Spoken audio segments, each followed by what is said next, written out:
A chuva chegou sem aviso, como sempre acontece em São Paulo no mês de junho, aquela garoa fina que não chega a ser chuva de verdade, mas encharça tudo em 20 minutos. Mariana Souza estava no ponto de ônibus da Rua Oriente quando sentiu as primeiras gotas, e ela ficou parada, de costas para o vento, porque o abrigo de metal do ponto já estava cheio de gente e ela não quis espremer ninguém. Ela tinha esse hábito ruim, ou talvez fosse um hábito bom dependendo de como a pessoa olhava para ele, de não querer ocupar espaço que não fosse claramente dela.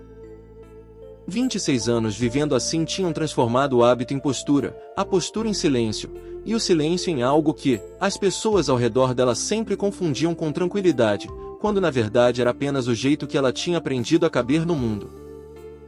O casaco era azul marinho, grosso, com enchimento de pluma sintética que ela sabia que não era tão quente quanto de pluma verdadeira, mas era o que tinha no orçamento dela depois de 3 prestações de R$ 42. Ela tinha comprado em outubro do ano passado quando ainda estava empregada, quando ainda havia prestações futuras com as quais se preocupar, e toda vez que colocava o casaco ela pensava que tinha sido um desperdício comprar algo tão caro para uma pessoa que trabalhava dentro de uma fábrica com aquecimento. Mas era inverno agora, e ela tinha sido mandada embora há 11 dias, e o casaco tinha se tornado a coisa mais importante que ela carregava. Ela ia dobrar a esquina em direção à rua onde ficava a pensão quando viu o menino. Ele estava sentado no degrau de entrada de uma loja de tecidos fechada, com o portão de ferro meio abaixado na frente, de modo que de longe parecia só uma sombra no chão. Mas Mariana parou porque a sombra se mexeu, e quando ela olhou com atenção viu os joelhos, os braços abraçando os joelhos, a cabeça inclinada para dentro de si mesma como se o menino estivesse tentando encolher até sumir. Ele usava uma camiseta de manga comprida verde desbotada que estava completamente encharcada, e tênis sem cadarço que eram pelo menos 2 números maiores do que o pé dele. Ela se aproximou devagar para não assustar. O menino levantou a cabeça quando ela estava a 3 passos de distância, e os olhos dele eram grandes e escuros e tinham aquela expressão específica que Mariana reconhecia de um lugar muito fundo dentro dela mesma. Aquela expressão de criança que já aprendeu que pedir ajuda geralmente não adianta nada, mas ainda não desistiu completamente de esperar que alguém apareça. Ela tinha visto essa expressão no espelho quando tinha 11 anos, depois que a mãe dela foi embora e o pai não sabia o que fazer com uma filha e com o próprio luto ao mesmo tempo. "Oi", ela disse, agachando na frente dele. "Você está bem?" O menino não respondeu. Ele olhou para ela com aqueles olhos enormes e depois olhou para o chão. "Você está sozinho aqui?" ela perguntou. "Onde está a sua mãe?" "Nada." Mariana olhou ao redor. A rua tinha pouca gente naquele horário, quase 11 da noite, e as poucas pessoas que passavam rápido, com a cabeça baixa por causa da chuva.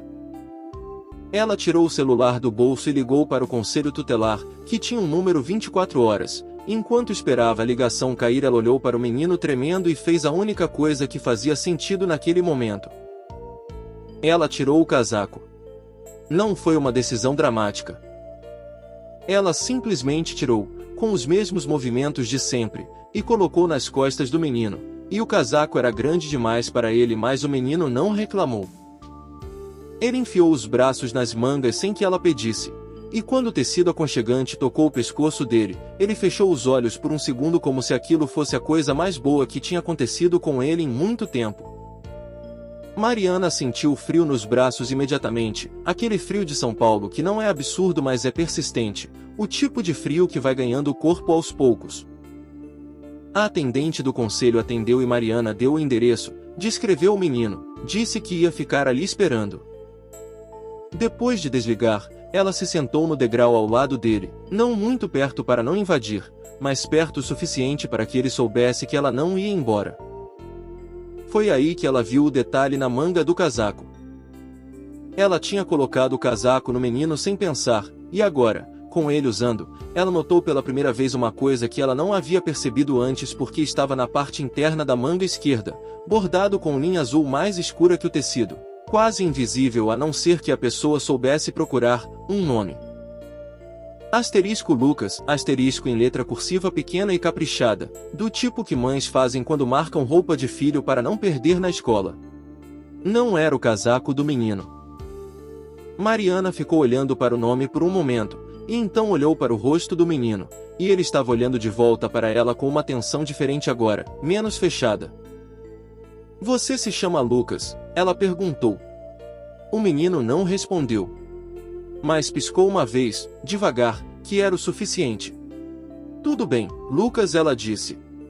Você não precisa falar nada. Só fica aqui comigo, tá? O menino assentiu com a cabeça, um gesto pequeno, e voltou a olhar para frente. Do outro lado da rua, na entrada escura de um estacionamento fechado, havia um homem parado que Mariana não tinha notado. Ele estava de pé encostado na parede, sem guarda-chuva, com a chuva molhando o ombro de um casaco que valia mais do que o aluguel mensal dela, e ele estava completamente imóvel. Ele tinha chegado àquela rua a pé, sem destino específico, porque havia noites em que o apartamento de 4 milhões de reais no Itaim Bibi ficava pequeno demais para conter tudo o que ele não conseguia parar de pensar. Caio Monteiro tinha 34 anos e era o tipo de homem que revistas de negócios descreviam como visionário, o que geralmente significava alguém que dormia pouco e decidia rápido e não perguntava com frequência suficiente se as decisões estavam certas. Ele tinha assumido a Monteiro Holdings aos 28 anos depois da morte do pai, tinha triplicado o faturamento em 4 anos, e tinha aprendido muito cedo que o mundo dos negócios funcionava de um jeito e o mundo das pessoas funcionava de outro, e a maioria dos problemas da vida vinha de quando as pessoas confundiam os dois mundos. Ele tinha saído para caminhar porque não conseguia dormir desde que soube que o Tribunal de Justiça tinha indeferido o último recurso dele. Lucas estava desaparecido há 3 meses.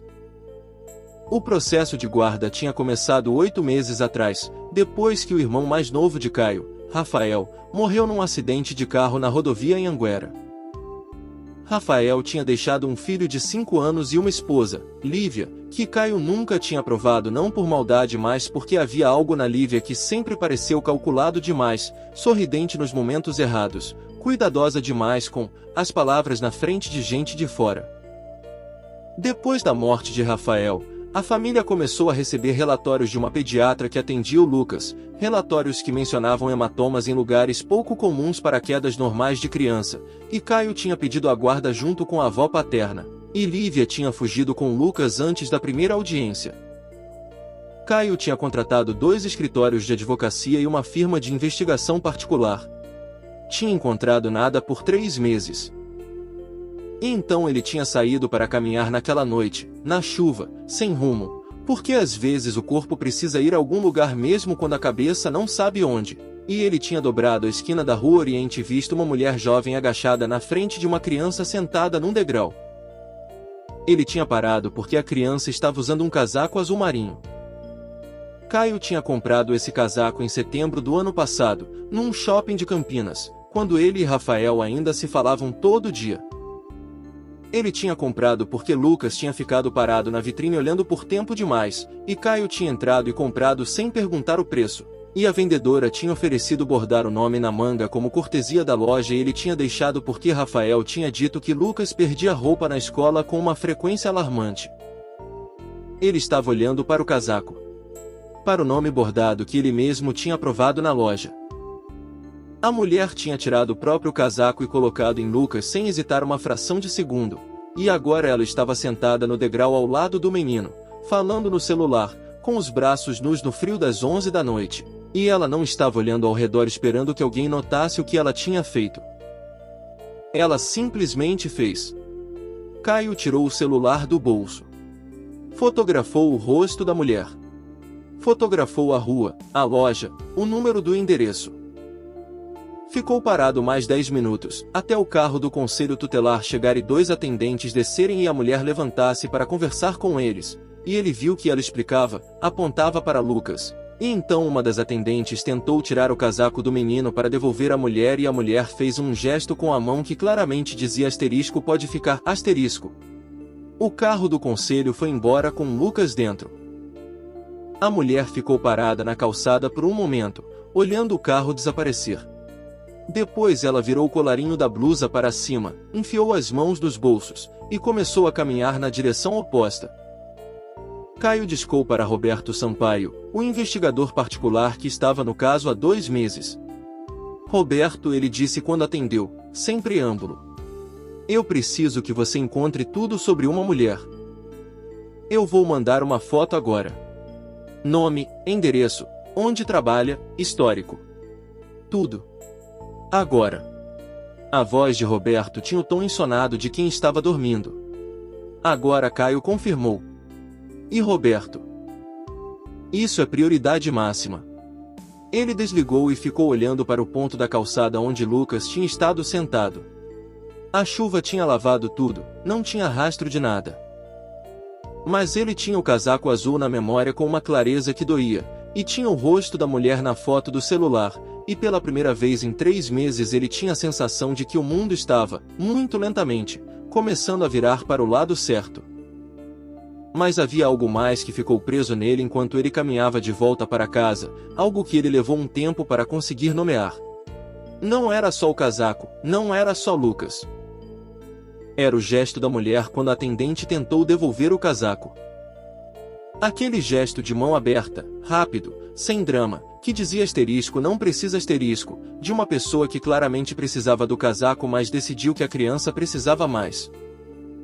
Caio Monteiro tinha passado anos aprendendo a calibrar intenções, a ler o que as pessoas faziam quando pensavam que ninguém estava olhando. E aquela mulher, naquela calçada molhada, não sabia que ninguém estava olhando e fez exatamente a mesma coisa que teria feito se o mundo inteiro estivesse vendo. Ele não sabia ainda o que fazer com essa informação. Mas sabia que ela importava. Roberto Sampaio tinha entregado o dossiê em 48 horas, o que era rápido mesmo para os padrões dele. Mariana Cristina Souza, 26 anos, natural de Marília, interior de São Paulo, residente em São Paulo capital há 4 anos. Filha única de pai viúvo, porteiro aposentado por invalidez. Sem ficha criminal, sem dívidas no nome, sem perfil em redes sociais além de um Instagram com 112 seguidores onde ela postava fotos de plantas que cultivava numa jardineira na janela da pensão. Último emprego. Operadora de costura na Confecções Paraíso Limitada, demitida há 11 dias por corte de pessoal. Saldo atual na conta, R$ 840. Aluguel da pensão, R$ 600 por mês, vencendo em 12 dias. Caio leu o dossiê 3 vezes. Não porque as informações fossem complexas, mas porque ele estava tentando entender o que fazer com elas. O problema era o seguinte: Mariana era a única pessoa além de Lívia que tinha visto Lucas naquela noite. Ela poderia testemunhar sobre o estado do menino, sobre o fato de ele estar sozinho, ensopado e tremendo de frio na rua às 11 da noite, o que contradizeria diretamente a narrativa que Lívia tinha construído junto aos assistentes sociais, de que Lucas estava sob cuidados adequados e que Caio estava tentando sequestrar o sobrinho por razões financeiras. O depoimento de uma testemunha independente, sem vínculo com nenhuma das partes, poderia ser a peça que o processo precisava. Mas se Caio chegasse até Mariana com a verdade agora, antes de ter Lucas de volta, ele estaria expondo ela. Lívia tinha dinheiro suficiente, ou pelo menos acesso suficiente ao dinheiro que o advogado dela comandava, para fazer a vida de uma mulher desempregada com R$ 800 na conta se tornar muito mais difícil do que já era. E o advogado de Lívia era exatamente o tipo de profissional que não hesitaria em fazer isso. Caio ficou 2 dias pensando.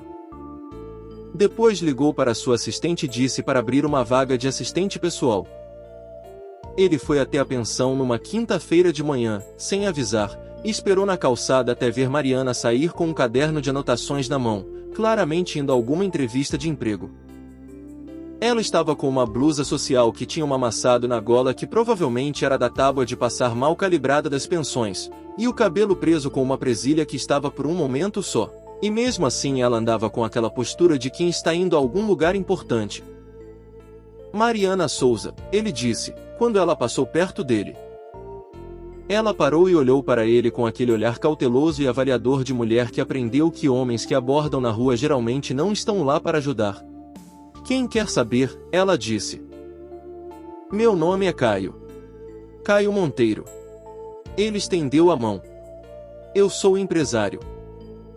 Estou procurando uma assistente pessoal e fui indicado a você por uma fonte que prefere não ser identificada. Isso era tecnicamente verdade. Roberto Sampaio era uma fonte.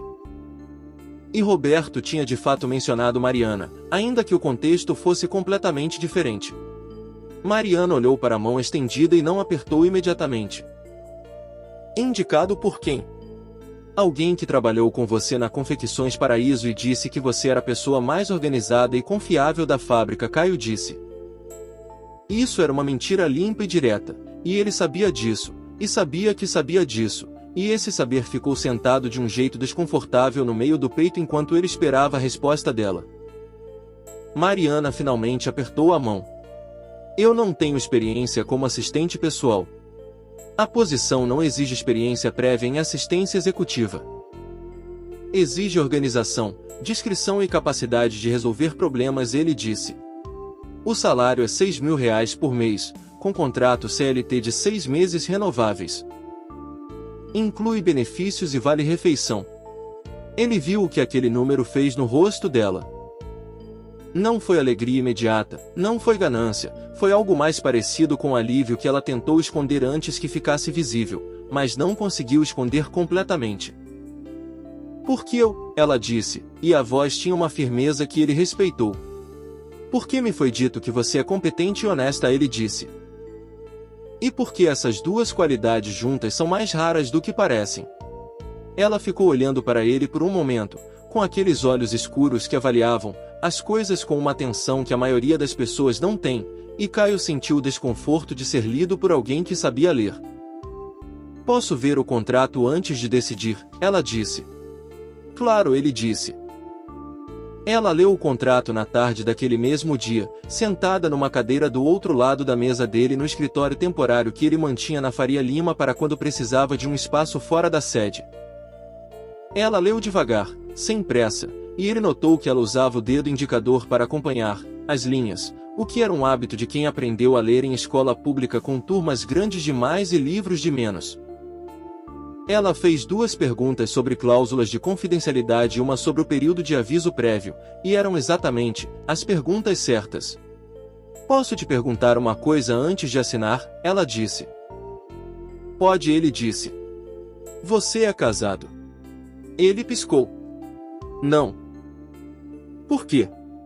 Porque assistente pessoal às vezes é eufemismo para coisas que não têm nada a ver com organização de agenda, ela disse, sem tom de acusação, só de alguém que já ouviu esse tipo de história e preferia ter a conversa direta logo de início. Caio sentiu algo próximo de admiração, que era uma resposta que ele não tinha esperado. Não é o caso, ele disse. A posição é exatamente o que o contrato descreve. Ela olhou para ele por mais um segundo. Depois pegou a caneta e assinou. Ele não disse a ela sobre Lucas. Ele tinha ensaiado várias versões dessa conversa durante 2 dias e em todas elas havia um momento em que ele via o rosto dela mudar quando entendesse que ele sabia quem ela era antes de chegar até ela, e ele não estava pronto para esse momento. Não ainda. Não até ter Lucas seguro. O primeiro mês foi de ajuste. Mariana era eficiente de um jeito que não chamava atenção para si mesma, o que era uma qualidade rara em gente que trabalhava diretamente com executivos. Ela organizava a agenda sem precisar de validação constante, respondia e-mails com uma clareza que economizava 3 turnos de troca de mensagem, e quando ela não sabia alguma coisa ela dizia que não sabia em vez de inventar uma resposta que soasse certa. Havia, porém, coisas que ela notava e que ele percebia que ela notava. A foto de Lucas ficava na gaveta da mesa, não na superfície. Mas um dia ele tinha puxado a gaveta para pegar um pendrive e a foto tinha deslizado para fora e ficado na beira, e quando ele voltou do banheiro 15 minutos depois a foto estava na gaveta de volta, mas numa posição diferente, virada para dentro, como se alguém tivesse pego e colocado de volta sem querer deixar sinal de que tinha pegado. Ele não disse nada. Ela não disse nada. Lívia ligou numa tarde enquanto Mariana estava na sala ao lado fazendo impressões. Caio, a voz de Lívia tinha aquela qualidade de vidro que ele conhecia, lisa e transparente mas capaz de cortar. Eu soube que você contratou uma investigadora particular nova. Eu tenho vários colaboradores, Lívia. Você vai precisar ser mais específica. Uma mulher jovem, morena, que trabalha no seu escritório da Faria Lima. Lívia disse. Você acha que eu não fico sabendo das coisas? Eu acho que você gasta energia monitorando coisas que não têm relevância para o processo, ele disse, mantendo a voz uniforme. Relevância, Lívia repetiu, e havia algo na forma como ela disse a palavra que soou como uma ameaça embrulhada em tom neutro. Caio, você sabe que eu preferiria resolver isso em família. Você sabe que o Lucas está bem comigo. Você está gastando dinheiro e tempo e criando inimigos desnecessários numa batalha que você não vai ganhar. Cuide bem do Lucas, Lívia, ele disse, e desligou. Quando ele saiu da sala, Mariana estava de pé na frente da impressora com uma pilha de documentos na mão e ela não levantou os olhos imediatamente. O que poderia significar que ela estava concentrada nos documentos ou poderia significar que ela tinha ouvido parte da conversa e estava dando a ele o espaço de não precisar comentar. Ele foi embora sem comentar. Mas naquela noite, tarde, quando ele estava saindo do escritório e Mariana estava colocando o casaco para ir embora, ela parou na porta e disse sem olhar para ele, a criança da foto. Ela está bem? Caio ficou quieto por um segundo que durou mais do que um segundo. Eu não sei, ele disse. É o que me tira o sono. Mariana sentiu uma vez, como se aquilo fosse a resposta mais honesta que ela tinha ouvido dele até então, que era de fato a resposta mais honesta que ele tinha dado. Depois ela saiu. Caio ficou parado na porta do escritório vazio por um tempo que ele não mediu, e o desconforto de antes tinha ficado maior, e ele sabia que estava emprestando a ele o nome errado. Não era desconforto. Era culpa. Mas ele guardou isso num lugar que ele era muito bom em fechar com chave e foi para casa. Mariana tinha um método para entender as pessoas que ela mesma nunca tinha colocado em palavras, mas que funcionava com uma consistência que a surpreendia. Ela prestava atenção nas coisas pequenas que as pessoas faziam quando não estavam se apresentando para ninguém. Caio Monteiro, no escritório, era preciso e direto e um pouco frio, do tipo de frio que as pessoas desenvolvem quando passam tempo demais tomando decisões sozinhas. Mas havia um Caio diferente que aparecia nos intervalos. Havia o Caio que sempre deixava a água quente na garrafinha térmica dela antes de ela chegar de manhã sem nunca mencionar que fazia isso. Havia o Caio que pausava numa ligação tensa de negócios quando ela entrava na sala, não para esconder a conversa, mas com uma atenção de quem não queria que o tom da sua voz num momento ruim atingisse alguém que não tinha nada a ver com aquilo. Havia o Caio que na segunda semana tinha perguntado com cuidado se a posição estava sendo o que ela esperava, não da forma performática que os chefes perguntam quando na verdade estão verificando se o funcionário está feliz o suficiente para não dar problema, mas de um jeito que parecia uma pergunta real à espera de uma resposta real. Ela não tinha certeza do que fazer com essas observações. Então ela continuou observando. A quarta semana foi quando a situação começou a mudar de temperatura. Ela estava organizando a pasta de documentos jurídicos que Caio mantinha num armário separado, o que era parte da rotina de arquivamento mensal, quando encontrou um envelope que tinha escorregado para trás do armário e estava virado do avesso.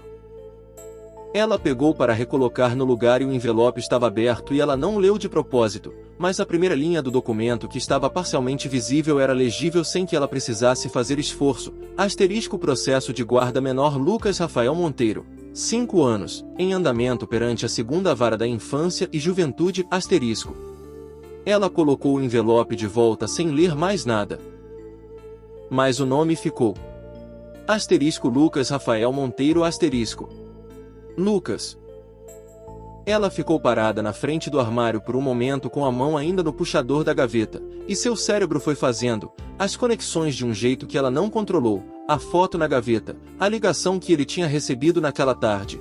Asterisco você acha que eu não fico sabendo das coisas asterisco, a forma como ele tinha dito asterisco é o que me tira o sono asterisco com uma voz que não tinha nenhuma das camadas habituais que as pessoas usam para falar de coisas difíceis em ambientes profissionais.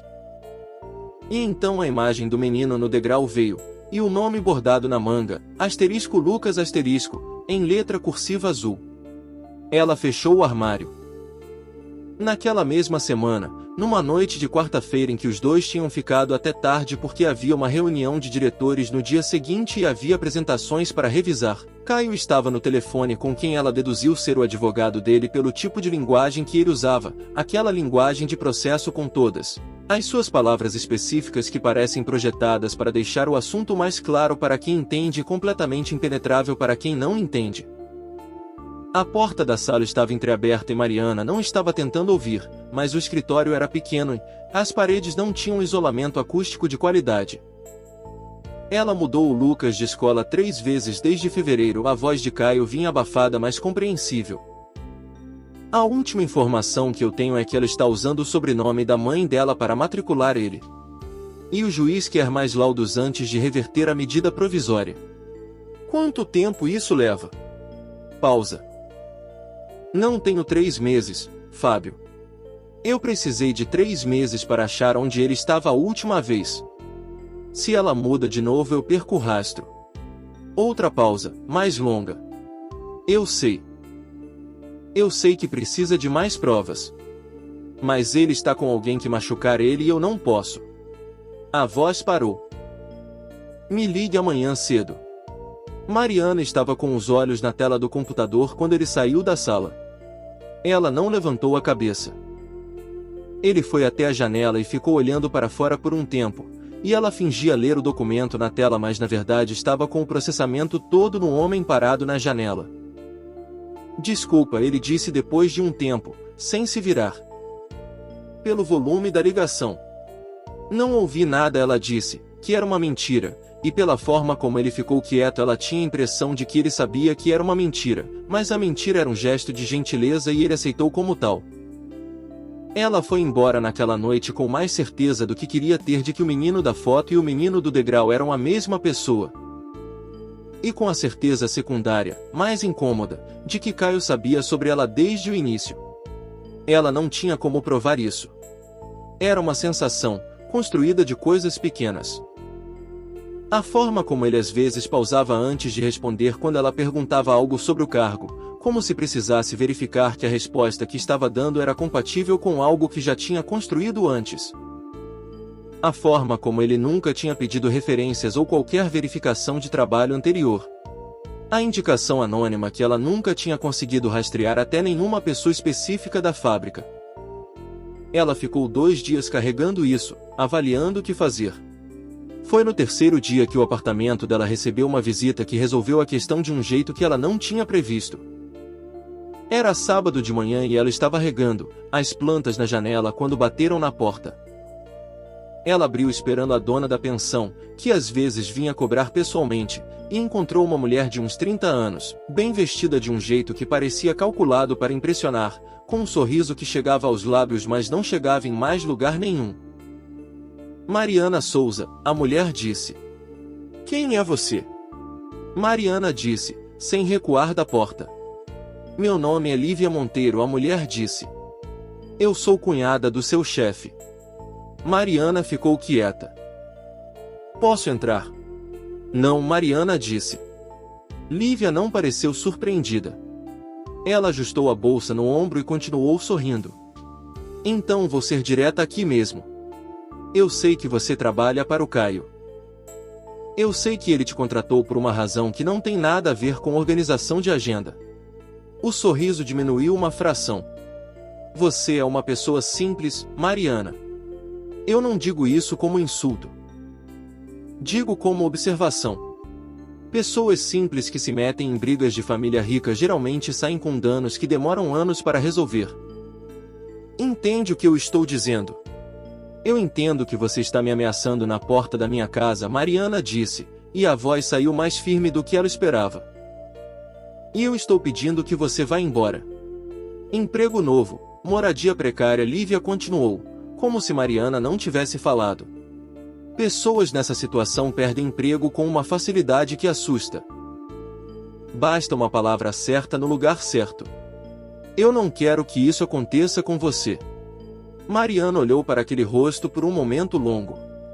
Você terminou, ela disse. Lívia piscou, como se não tivesse esperado a pergunta. Por que se você terminou? Mariana disse, eu vou fechar a porta agora. e fechou. Ela ficou do outro lado da porta com as costas encostadas na madeira, ouvindo os passos de Lívia descendo a escada, e o coração batia mais rápido do que ela queria admitir. Ela esperou 5 minutos, depois foi até a janela e viu Lívia entrar num carro escuro que estava parado na calçada com o motor ligado. Mariana voltou para as plantas. Pegou a regadora. Ficou um tempo só olhando para os vasos sem regar nada. Ela tinha duas opções óbvias: falar com Caio sobre a visita, ou não falar. O problema com a primeira opção era que para falar sobre a visita ela precisaria revelar que tinha conectado os pontos, e isso abriria uma conversa para a qual ela não sabia se queria as respostas.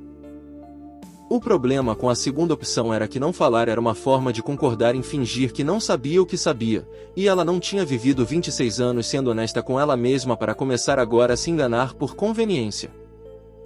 Ela ficou com a segunda opção por enquanto. Mas ela também foi até o armário, pegou o celular velho que não usava mais e que funcionava como gravador de áudio, e colocou na bolsa. Só por precaução.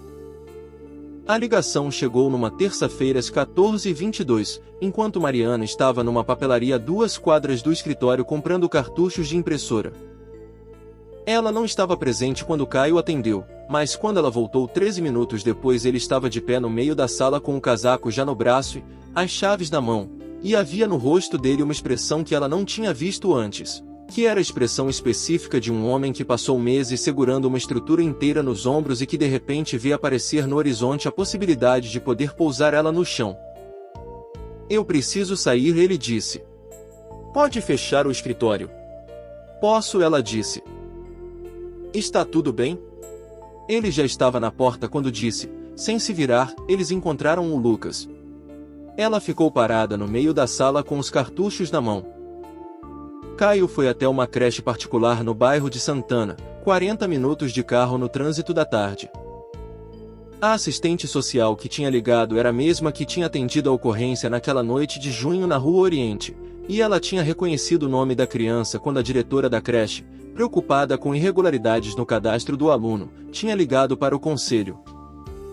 Lucas estava matriculado com o sobrenome Ferreira, o sobrenome materno de Lívia, mas a assistente social que o conhecia tinha reconhecido o menino na foto enviada pela diretora. Caio entrou na sala de espera da creche e Lucas estava sentado numa cadeirinha pequena com um livro de figuras no colo que ele claramente não estava lendo. Quando o menino levantou os olhos e viu o tio, ele ficou por um segundo completamente imóvel, como se precisasse confirmar que o que estava vendo era real e não ia desaparecer se ele se mexesse rápido demais. Então ele deixou o livro cair no chão e foi. Caio pegou o sobrinho nos braços e ficou assim parado no meio da sala de espera de uma creche em Santana, com um menino de 5 anos apertado contra o peito dele, e não fez mais nada por um tempo considerável. Quando Lucas finalmente recuou o suficiente para olhar para o tio, ele disse, com aquela forma direta que as crianças pequenas têm de colocar as coisas que importam sem rodeios: "Chu, naquele dia que eu tava na rua, tinha uma moça que me deu um agasalho. Um azul. Eu lembro dela." Caio olhou para o sobrinho. "Ela ficou do meu lado esperando até o carro chegar." Lucas continuou, com a seriedade de quem está fazendo um relatório importante. "Ela estava com frio, mas não falou nada." Caio assentiu devagar. "Eu sei quem é essa moça, Lucas." "Você conhece ela?" Lucas disse, com os olhos grandes. "Eu conheço", ele disse. E foi nesse momento que ficou claro, com uma precisão que ele não podia mais ignorar, o que ele tinha feito. Não era só que ele tinha usado Mariana sem ser honesto com ela sobre o porquê. Era que ele tinha tomado a decisão por ela, tinha decidido que ela podia ou não podia saber, tinha administrado ela como uma variável num processo em vez de tratá-la como uma pessoa que tinha o direito de fazer suas próprias escolhas sobre sua própria vida. Ele deixou Lucas com a assistente social enquanto resolvia a papelada da liberação temporária, e durante todo esse tempo o peso do que precisava fazer foi crescendo com uma constância que não tinha pausa. Naquela noite, às 21 horas, ele foi até o escritório onde sabia que Mariana ainda estava, porque ela sempre ficava mais tarde às terças para fechar o fechamento semanal. Ele entrou sem ligar a luz principal e ela estava na mesa dela com a luz do abajur, e quando ele entrou ela levantou os olhos e viu alguma coisa no rosto dele que fez ela pousar a caneta. Senta, ele disse. Eu prefiro ouvir em pé, ela disse. Ele respeitou. Ficou parado do outro lado da mesa e contou tudo. Sobre Rafael. Sobre Lucas. Sobre a noite na Rua Oriente e a foto que ele tinha tirado e o dossiê que Roberto tinha montado. Sobre o contrato. Sobre os 3 meses em que ela tinha trabalhado sem saber que era uma peça de uma estratégia que ela não tinha concordado em ser. Ele contou com a mesma objetividade com que teria apresentado um relatório, não porque não sentisse o peso do que estava dizendo, mas porque ele não tinha o direito de empacotar a confissão em emoção para torná-la mais fácil de receber. Mariana ouviu tudo sem interromper.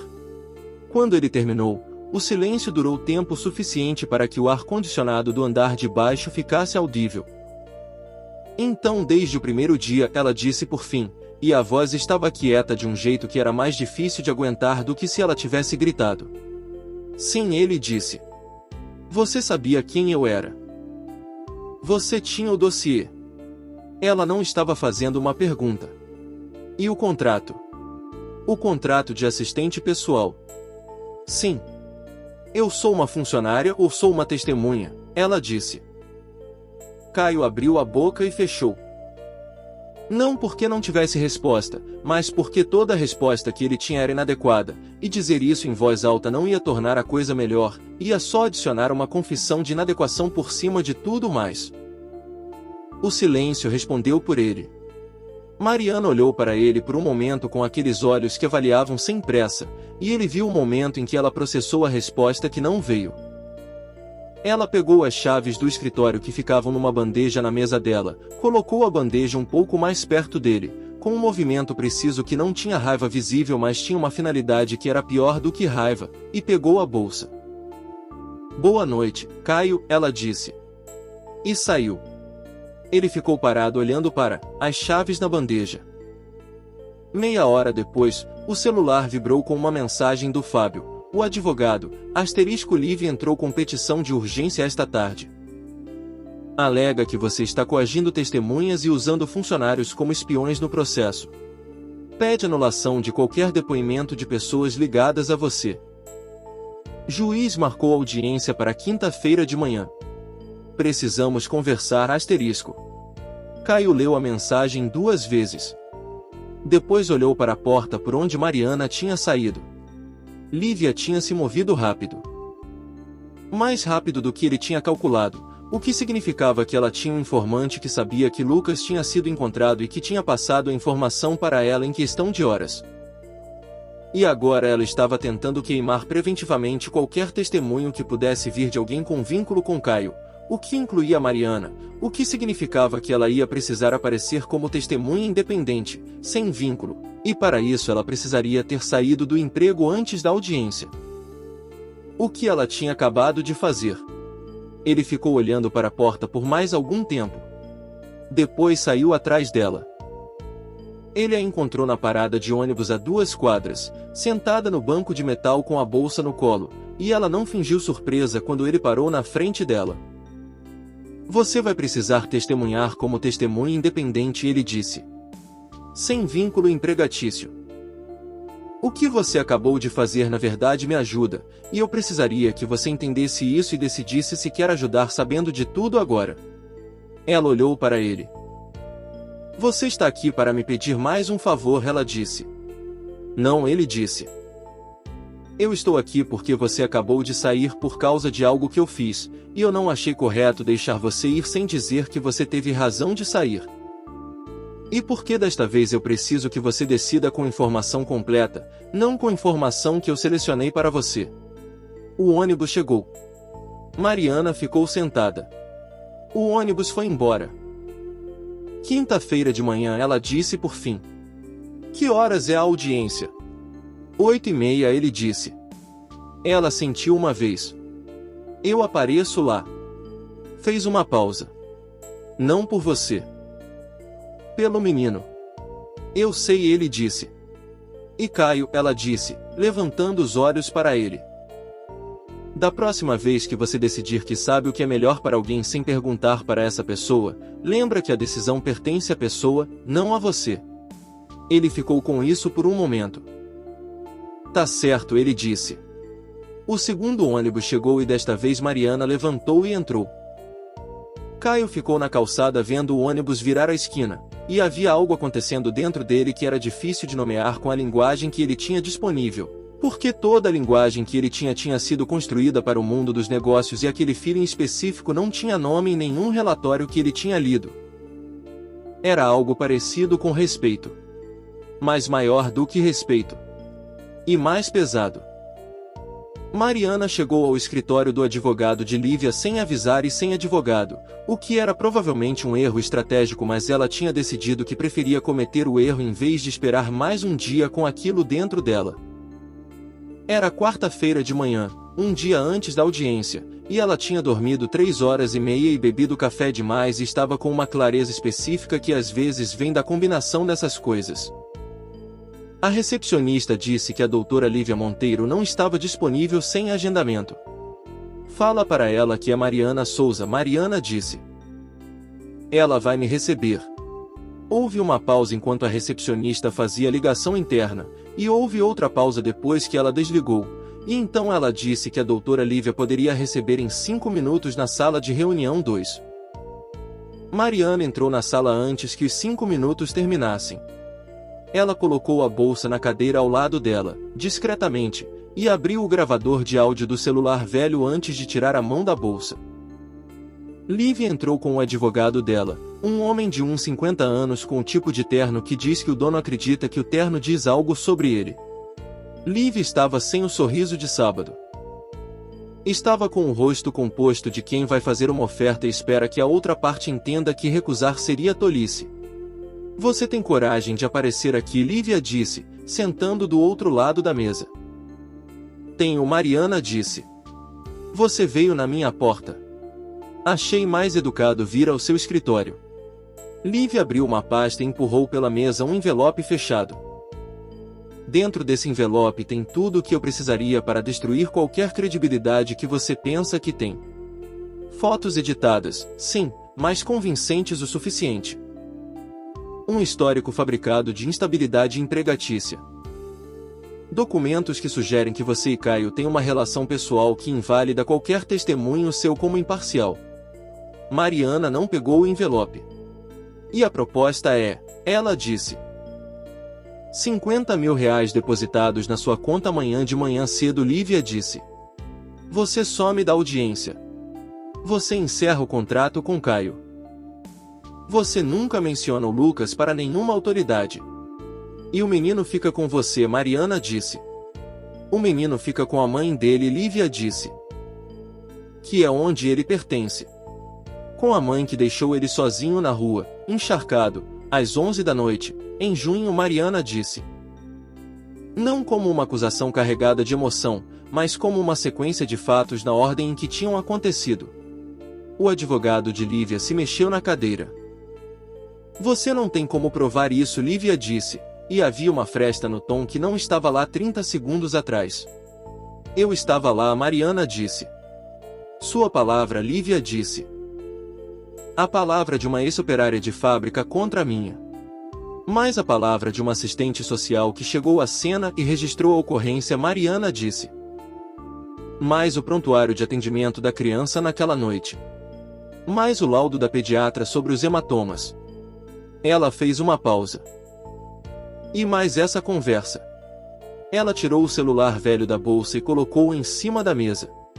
A tela mostrava o gravador de áudio ativo, com o contador em 23 minutos e 41 segundos. Lívia ficou olhando para o celular. Depois para Mariana. E algo se moveu por trás daqueles olhos calculados que não era raiva nem frieza, que era a expressão de alguém que calculou todas as variáveis de um tabuleiro e percebe que errou uma conta fundamental. Ela se levantou de repente, estendeu a mão por cima da mesa em direção ao celular, e o movimento foi mais rápido do que calculado, mais desesperado do que controlado. Mariana levou o celular para longe, e foi exatamente nesse momento que a porta da sala de reunião se abriu. 2 homens entraram. Um deles era um oficial de justiça com um documento na mão. O outro era um segurança do próprio prédio, que Mariana tinha avisado antes de subir que poderia haver necessidade de intervenção. Doutora Lívia Monteiro, o oficial de justiça, disse: "Eu tenho aqui uma intimação referente a novas provas apresentadas pelo advogado Fábio Carvalho no processo de guarda do menor Lucas Rafael Monteiro." Lívia ficou parada no meio da sala com a mão estendida no ar, e pela primeira vez desde que Mariana a tinha visto, ela não tinha nada calculado para fazer. O advogado dela falou baixo no ouvido dela. Ela ouviu sem reagir. Depois se sentou de volta na cadeira com uma lentidão que parecia o movimento de alguém cujos joelhos não estavam totalmente cooperando. Mariana pegou a bolsa, guardou o celular e saiu da sala. No corredor, ela encostou na parede por um segundo com os olhos fechados.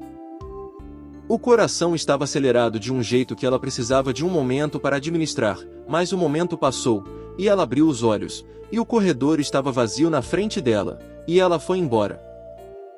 A audiência de quinta-feira de manhã começou às 8h42, que era 12 minutos atrasada, o que segundo Fábio era um atraso normal para aquela vara específica. Mariana estava sentada no corredor de espera com um copo de água que ela não tinha bebido, e Caio estava sentado a 2 cadeiras de distância, que era uma distância que ela tinha escolhido e que ele tinha respeitado sem comentário. Eles tinham falado brevemente antes de entrar. Ele tinha dito que ela não precisava fazer isso. Ela tinha dito que sabia que não precisava. Ele tinha ficado quieto de um jeito que era diferente do silêncio costumeiro dele, menos fechado, mais como alguém que está com alguma coisa na boca e não sabe ao certo se o momento de dizer chegou. O momento não tinha chegado ainda porque um funcionário do fórum o chamou para dentro.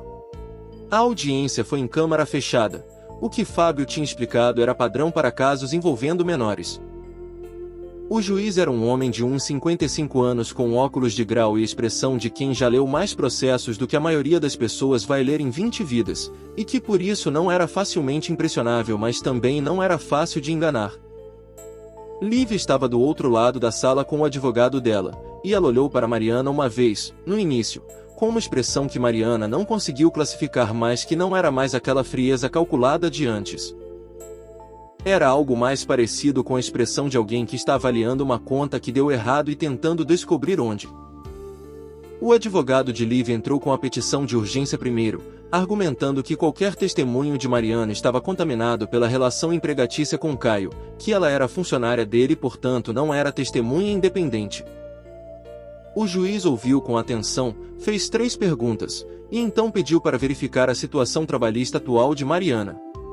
Fábio apresentou a baixa no contrato, datada da noite anterior. O advogado de Lívia disse que isso era conveniente demais. O juiz pediu a Mariana que se identificasse e confirmasse que a rescisão tinha sido voluntária e anterior à notificação desta audiência. Mariana confirmou. O advogado de Lívia tentou mais 2 linhas de argumentação. O juiz as indeferiu. Então o juiz pediu que Mariana relatasse o que tinha presenciado na noite de 6 de junho na Rua Oriente. Ela relatou. Com a mesma clareza com que tinha relatado para a atendente do conselho naquela noite, a mesma sequência de fatos na mesma ordem, sem adição e sem omissão. Ela descreveu o estado do menino, o horário, as condições climáticas, a ausência de qualquer adulto responsável, a ocorrência registrada. O juiz fez anotações. Depois pediu para ouvir o áudio gravado na reunião da manhã anterior. O advogado de Lívia se levantou. O juiz pediu para ele sentar. O áudio durou 23 minutos e 41 segundos. A proposta dos R$50 mil ficou muito clara no minuto 7. A menção aos documentos fabricados ficou clara no minuto 11. O movimento de Lívia em direção ao celular, que o áudio capturou como um impacto de movimento, e a voz de Mariana recuando, ficou claro no minuto 20. Quando o áudio terminou, o juiz ficou em silêncio por um momento. Doutora Lívia Monteiro, ele disse por fim, eu vou pedir que a senhora permaneça à disposição do juízo. O seu advogado vai explicar o que isso significa. Ele se virou para Fábio. A guarda provisória do menor Lucas Rafael Monteiro é transferida ao tio paterno, Caio Augusto Monteiro, com efeito imediato, enquanto o processo principal prossegue. Virou-se para o advogado de Lívia. E eu sugiro que a doutora Lívia considere seriamente a posição em que ela se encontra em relação à tentativa de suborno de testemunha que ficou documentada neste áudio. Mariana ouviu tudo isso e manteve o rosto composto com um esforço que ela não ia admitir para ninguém. Do lado de fora da sala de audiências, no corredor, Fábio foi falar ao telefone imediatamente, com aquela energia elétrica de advogado quando as coisas andam para o lado certo. Caio parou no corredor, e Mariana parou no corredor, e por um momento eles ficaram só parados num corredor de fórum com a luz fluorescente do teto que era um pouco forte demais para ser confortável. Obrigado, ele disse. Eu disse que não era por você, ela disse. Eu lembro, ele disse. Mesmo assim. Ela olhou para ele. E a Lívia? O advogado dela vai negociar. Ela provavelmente vai receber uma suspensão condicional, talvez pena de serviço comunitário dependendo do que o promotor decidir fazer com o áudio. Ele fez uma pausa. Não vai ser nada proporcional ao que ela fez. Mas é o que o sistema consegue fazer agora. Mariana assentiu. E o Lucas? Está com a minha mãe agora. Vai ficar com ela até eu chegar. A voz mudou de qualidade quando ele disse isso, ficou menos construída, mais como alguém que está usando a própria voz em vez da voz que usa para o trabalho. Ela sentiu de novo. Mariana, ele disse. Eu sei, ela disse, antes que ele terminasse. Você não sabe o que eu ia dizer. Ia dizer que precisa acertar a rescisão contratual e garantir que eu recebo um mês integral e as verbas rescisórias corretas. Ele ficou olhando para ela. Não era isso, ele disse. Eu sei, ela disse, mais baixo. Eles ficaram um momento no corredor com a luz fluorescente que era forte demais. Eu preciso ir buscar o Lucas, ele disse por fim. Vai, ela disse. Ele foi. Asterisco asterisco CNHBA asterisco asterisco. Era quase 10 da noite quando a campainha da pensão tocou. Mariana estava sentada no chão do quarto com as costas no pé da cama, sem fazer nada específico, só existindo no silêncio depois de um dia que tinha sido mais denso do que a maioria dos dias que ela tinha vivido. As plantas na janela estavam precisando de água, mas ela ainda não tinha levantado para regar. Ela desceu e abriu a porta da frente da pensão, e Caio estava na calçada com uma caixa embaixo do braço, sem o paletó e com a primeira linha do colarinho da camisa aberta, e havia nele uma aparência diferente da de todas, as vezes que ela tinha visto, menos composta, como se as camadas que ele normalmente carregava tivessem sido deixadas em algum lugar durante o dia e ele não tivesse conseguido recolher todas antes de sair. Ela olhou para a caixa. É um casaco, ele disse. Azul marinho. Eu passei num shopping no caminho. Ela cruzou os braços. Você acha que um casaco resolve? Não, ele disse. Mas eu não sabia por onde começar, e o único ponto de referência que eu tenho de quando eu acertei alguma coisa nessa história inteira é a noite em que você tirou seu casaco e colocou num menino que você não conhecia. Ele segurou a caixa com as duas mãos. Então eu comecei do único lugar onde eu sei com certeza que havia algo certo acontecendo. Mariana ficou olhando para a caixa. Isso é a coisa mais estranha que alguém já disse para mim, ela disse. Eu sei, ele disse. E um pouco cafona. Provavelmente, ele disse. Caio, ela disse. Sim. Você deveria ter me contado desde o início. Deveria, ele disse, sem hesitar. Eu tomei a decisão errada. Eu sabia que era errada enquanto estava tomando e tomei assim mesmo porque achei que controlava o suficiente das variáveis para que desse certo. E estava errado sobre isso também. Ela ficou quieta um momento. Você tem o hábito ruim de tratar as pessoas como variáveis, ela disse.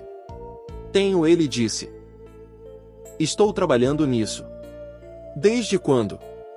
Desde que uma pessoa específica colocou o dedo exatamente nesse ponto numa calçada na Rua Oriente às 23 horas de uma quinta-feira e foi embora num ônibus sem me dar a última palavra, ele disse. Mariana olhou para ele por um tempo longo, com aquela atenção que ela tinha e que ele tinha aprendido a reconhecer como o jeito dela de decidir se alguma coisa era verdade ou se era a versão construída da verdade. Ela descruzou os braços. Sobe, ela disse. Mas você vai precisar fazer o seu próprio café porque a minha cafeteira é ruim. Ele segurou a caixa com uma das mãos e com a outra segurou a porta que ela tinha deixado aberta. Eu bebo café ruim. Não acredito que você saiba o que é café ruim, ela disse, subindo a escada. Você tem razão, ele disse, atrás dela. Mas estou disposto a aprender. Ela não respondeu, mas ele notou que ela não estava escondendo o fato de que o canto da boca tinha se movido. Eles subiram a escada da pensão com a luz do corredor piscando no terceiro degrau como sempre piscava, e a cafeteira de Mariana era de fato ruim, e o café ficou mais fraco do que devia, e eles ficaram na pequena cozinha do quarto dela com as plantas na janela que ela finalmente tinha regado, e nenhum dos dois falou sobre o processo ou sobre Lívia ou sobre o que vinha depois, porque havia tempo suficiente para essas conversas e aquela noite não precisava ser mais densa do que já tinha sido. Lucas ligou às 10h30 do celular da avó para falar com o tio, e Caio atendeu ali mesmo na cozinha. E quando Lucas perguntou se a moça do casaco estava bem, Caio olhou para Mariana que estava de pé encostada na pia, e ela fez um gesto pequeno com a cabeça. Ela está bem, Caio disse. Ela manda um oi. Lucas disse que ela podia visitar na casa da vovó quando quisesse porque a casa da vovó tinha um jardim com um cachorro que se chamava Biscoito. Caio desligou e olhou para ela. O cachorro se chama Biscoito, ele disse. Eu ouvi e ela disse. Eles ficaram um momento olhando um para o outro na pequena cozinha com a luz amarela do abajur e o café ruim esfriando nas xícaras, e havia entre eles um espaço que não era de afastamento mas de algo que ainda estava sendo construído com cuidado, tijolo por tijolo, por duas pessoas que tinham chegado àquele ponto por caminhos que nenhuma das duas teria escolhido de antemão. Não era um fim. Era um começo que sabia que era começo. E era o suficiente. No sábado seguinte, numa tarde de sol raro de inverno paulistano, Mariana foi até a casa da avó de Caio em Moema.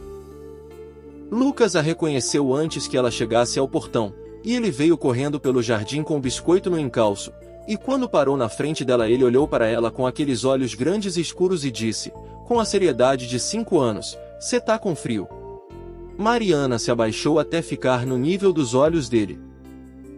Não, ela disse. Hoje eu tô bem quentinha. E era completamente verdade.